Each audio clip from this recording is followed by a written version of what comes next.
Satnam. So today we're going to start a series of balancing postures. We're going to start out with the standing ones. Today's going to be tree pose, Vrksana, and hand to big toe pose, which is Uhitta Padagusthasana. So there's a couple of challenging here in order to get the legs nice and strong and finding the balance. And we've got a few props to use, again, as usual. So we're going to start out standing on our right leg. And you can begin to transition some of the weight over into the right side, but try not to collapse into the hip. Like we have a tendency when we shift the weight, we collapse. So you want to feel that the foot is still firmly pressing and letting the weight start to shift, and you start to come up onto the toes if balancing seems to be challenging for you. And just come up onto the toes, and this action begins actually at the hip as well. So there's an external rotation, so you pivot around onto the toes, the ball mount of the toes, to feel how that knee comes out to the side. The ball socket actually just turns into the cup of the hip. So she's standing nicely on the toes. And and if this seems to be where you are today, then stay with that. In order to start to raise the foot up, you can take a breath. So we'll incrementally take a breath and slide the foot closer to the ankle and just feel that for a moment. And you can inhale, on your next inhale, start to slide it up to the lower shin. And you begin to press that left leg into the right, so the right outer shin begins to push back. And that helps to create a little bit of balancing. And then on your next breath, you bring the foot up. If you can, you just slide it up above the knee. The teachings are for them to not go at the knee, because as we're balance challenged, we don't want to put pressure on the lateral side of that knee and provoke an injury perhaps.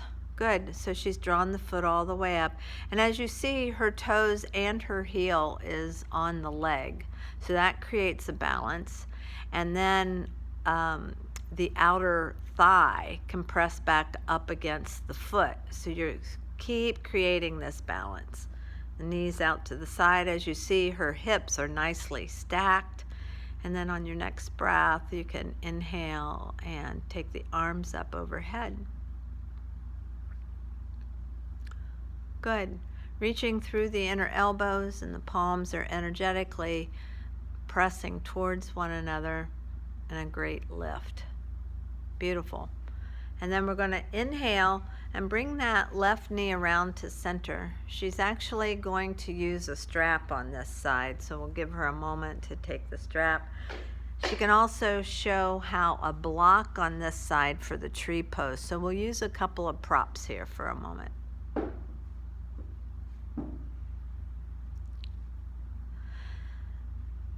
So using a block for the leg that's going to come up is also a nice way of just feeling. So we're not trying to torque the leg anyway, we're trying to feel that rotation up in the hip socket, and she spins the knee out, this external rotation. The standing leg becomes nice and firm from the outer shin into the bigger toe, and feeling the inner thigh widen. So she's going to spin her knee back around to center, and then she's going to draw the knee up and towards her chest. If she can take the strap around her foot for Uhitta, Hasta, Padagusthasana. So Uhitta is upwards rising, upward standing, facing up. Hasta is the hands, and padas are the feet. Good. So she's got the strap under her foot, and then she's going to straighten her knee and bring the foot out, straight out in front of her, holding on to the strap. And this is balance challenging as well. So focusing on the breath and the standing leg on the ground, And then with the strap into the left hand, externally rotate the thigh and take the leg out to the side. So what happens in this posture is that because of our hamstrings, because of various reasons, that foot may drop down to the floor, even with the strap. So it's the rotation of the thigh and then trying to get the thigh bone to go down towards the ground to elevate the foot up towards the ceiling, softening the knee slightly so there's more buoyancy.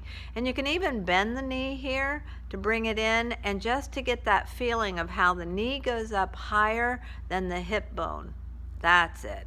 And then you can work on just extending the leg, the lower leg. Yes. Good. Very good. So you see the foot is already becoming a little bit higher, so that teeter-tottering principle starts to manifest. The foot goes up higher so the hip goes down, instead of, will you demo for them how the foot goes down and the hip comes up? And we're challenged in this way. And that helps to create the imbalance. So there's a lot of openings and a lot of good things that come out of this pose. Excellent. And so we're going to go over to the other side.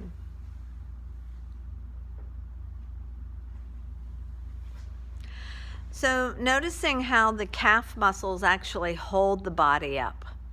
And if you take a moment when you bend the foot to where the toes are on the ground, you'll notice how the calf muscle comes on to the shin. And so you want to create that sensation even on your standing leg. So how do you keep the knee buoyant and let the shin and the thigh do more of the work? So that is, the shin bone moves forward just slightly, and the top of the thigh moves back where it moves into the pelvis. And the tailbone tucks, and then there's a zippering action from the pubis to the navel. So we develop this strong foundation. And again, so the foot comes onto the shin. Now you have that outer shin push against the foot. So there's this nice embrace going on between the foot and the shin.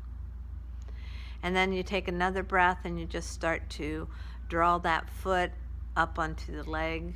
And you just do this very incrementally as your breath feels able. Beautiful. And then the arms can extend up towards the sky once again.